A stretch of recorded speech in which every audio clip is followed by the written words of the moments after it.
This is actually my first reading from the new book I'm writing about my time in the military, and I'll just say to my wonderful husband first before I start reading it, don't believe anything in here you hear, and you are the love of my life, okay? It's called Secrets.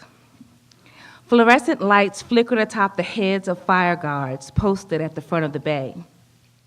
They sat with flashlights pointed at hands, pens, and paper as they wrote, "I miss you, dear John," or "I want to come home" letters. The stench of Clorox, meant to veil the cacophony of aromas escaping the latrine, served as evidence of the hours we'd spent scrubbing the barracks floor. That and my swollen arms, tender from the lobbing back and forth of a mop big enough to stop the Mississippi, made me dread the coming day. I was supposed to be asleep by the time taps meandered through the barracks windows, but I was awake, staring at the wrought iron bands of metal supporting the bunk above. My bunkmate, Private Taylor, was a corn-fed girl from Ohio with 3 children and thick thighs, which prompted Drill Sergeant to run her extra laps each morning. Every day, she toppled toward the track's end like a weeble wobble, clunking across a hardwood floor. Still, she never lost a pound, never looked soldierly, as Drill Sergeant said, in her BDUs, which fit more like spandex than a military uniform. Being her bunkmate, I knew what Drill Sergeant did not. Taylor kept a stash of Reese's peanut butter cups in the bottom of her personal drawer, wrapped in white Hanes bloomers, the same brand and design we were all forced to wear. Once lights were out, I'd hear the crackling of wrappers, which she stashed in her bra, and a quiet, almost inaudible moan as she bit into the chocolatey peanut butter concoction. I'd know she was done when she rolled out of her bunk, made her way to the latrine, and flushed the wrappers down the toilet. If she were lucky, she'd be alone, able to sit in the stall, rubbing her tongue against the back of her teeth, sucking out the last bit of chocolate. Taylor and I kept her secret throughout basic, despite the fact she never knew I was keeping it with her. Taylor was not the only soldier with a secret. There were Privates Cannon and Davis, soldiers who did not sneak chocolate but kisses, sessions of grinding underneath wool covers at the back of the bay. They were even quieter than Taylor as they slid, unbeknownst to them, detected, out of their bunks, traversed the open bay, darted between wall lockers, behind beams, finally making their way to one another in the darkest corner of the room. If the barrack snores were quiet, I could hear the wool blankets scratching against the floor and skin rubbing against skin. I wondered if they had always been girls who preferred girls, or if the solitude of basic training had pushed them to wanting, needing to feel each other. I considered asking, but thought it best they continue to believe their secret was their secret, lest the speck of peace they'd captured disintegrate under the weight of my knowing.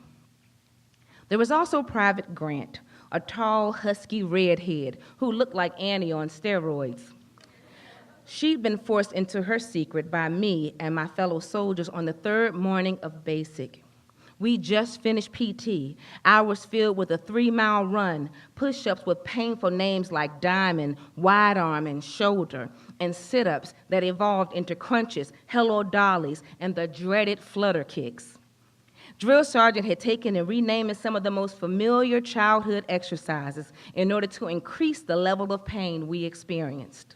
Even the sound of his voice conjured pain as he punctuated each exercise with "move," and with each move we snapped into place, making certain not to move our bodies.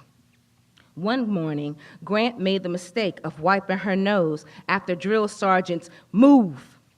Before her hand found its way to her leg, Drill Sergeant vaulted off his stand and barreled at Grant. His face was so close to hers, I feared he'd bite off her nose. Grant did not move her body an inch. None of us did, but I knew all of our eyes, even those of the soldiers in front of us, were darting back and forth, searching for escape. Drill Sergeant circled Grant. "How dare you move?" he screamed in her ear. "I gave you a command, soldier," he screamed at all of us. Then Grant made the mistake of all mistakes. She began to cry. This sent Drill Sergeant into a frenzy as he stomped grass, grabbed his head, pointed his finger in Grant's face and in the face of any soldier within 12 feet of her. He smoked us for 30 minutes after that. We did hundreds more push-ups, side straddle hops, and the dreaded flutter kicks, while Private Grant, ordered by Drill Sergeant, watched with her hands clasped behind her back. I wanted to cry, needed to cry, but I didn't because all I could think about was how I was going to punish Grant for what she had done. That day and every day after that, Grant couldn't walk without tumbling into something or someone. When she squeezed past our table in the chow hall, a foot would appear. When she slid to her seat during training, a desk slammed against her hip. When we marched in formation, the backs of her boots were scuffed, dented by the boots of any soldier who marched behind her. She took showers alone, late at night, with her towel and clothes hanging on the arm of the shower head, for fear they would be gone when she finished. And when she slept with her face in her pillow, hands clenched under it, tears sucked into the cotton before they left her eyes. She muffled whimpers as she pressed her face deeper and deeper into the mass. We never saw Grant cry again, not in formation or anywhere else. We all kept her secret well. Then there was my secret, which I believe no one knew since I'd worked so hard to conceal it. I'd heard about Sergeant Dorsey before I saw him. The soldiers of Echo 228 were all abuzz, pining over that fine supply sergeant signing out field gear. By the time I made it where Sergeant Dorsey stood, he'd already become a legend amongst comrades. His skin, dark like the color of a full-bodied red wine, lapped liquid against black, brown, and gray splotches swimming in the green of his BDUs, which were starched. So starched, his movements sounded like pages being turned as he walked from the supply closet to his desk. His boots spit shine blocks of leather, reflected beams of light emanating from the ceiling, and his thick eyebrows, perfectly arched, looked as if a seamstress had stitched them onto his face. They were an introduction to dark eyes that surveyed each soldier as he passed out gear, bidding a silent goodbye with his smile. Those eyes surveyed me a little longer as his smile, rather than a goodbye, mouthed hello.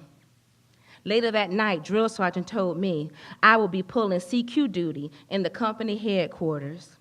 Soon after Drill Sergeant's order, I got a message from one of my baymates. Sergeant Dorsey would meet me there. My battle buddy, Private Reeves, and I were in the second hour of duty when we heard the headquarters door open. Our bodies snapped to the position of attention, rooted to the ground, hands welded to our sides, heads facing forward, frozen. It was a required position, one drill sergeant ordered we maintain when encountering persons of authority. Before the doors dinged, Reeves and I had spent much of the night taking turns watching TV in the company waiting room and swigging mouthfuls of soda we'd covertly purchased from the soda machine. We hid the cans of soda under the couch, in between swigs, and changed the channel every 5 minutes in attempts to absorb episodes of shows we'd missed those first weeks of basic. From behind the ding emerged Dorsey, still liquid and inviting, in civvies comprised of a t-shirt, shorts, and tennis shoes. He was shorter than I remembered when I first followed his body, moving from the supply closet to his desk. Still, he towered as he walked toward me. Those dark eyes, that wide, bright smile, those chain-stitched eyebrows reaching higher once he saw my camouflage-covered body locked in the position of attention. I relaxed, only slightly, since he was still a sergeant as he walked toward me. His hands were filled with cookies, chips, and bottles of soda, as if he knew I'd always been hungry. A specialist from another unit accompanied him, wanting to meet the girl Dorsey had pined over since that morning. I blushed, glowing under Dorsey's attention, enamored with the fact he'd chosen me, and I was such a prize he had brought his friend along. We settled into the waiting room. Reeves and I, no longer concerned an officer or NCO would catch us swigging and channel surfing. I felt safe, untouchable, eating Dorsey's cookies and swigging his soda, rendering him complicit in my crimes. Where you from, he asked. Portsmouth, Virginia, I replied. How old are you? Turned 18 last month. What's your MOS and where you going for AIT? 74 Charlie, comm center operator in Fort Gordon, Georgia. You got a boyfriend back home? I did, but I told him I did not. In that moment, I didn't want a boyfriend. I wanted him and the refuge his presence had already provided. He asked if he could see me again, if maybe we could meet during my free time, which he knew was limited to hours after lights out.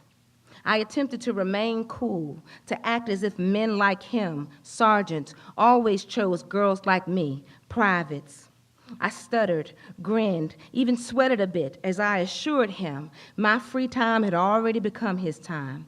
All he needed to tell me was where to meet him. Since he'd found me worthy, I would find a way. And there began my secret, our secret. Since I was learned about secrets and the damage they could do, I would do to it what I had done to the food Dorsey had given, shove it down my throat.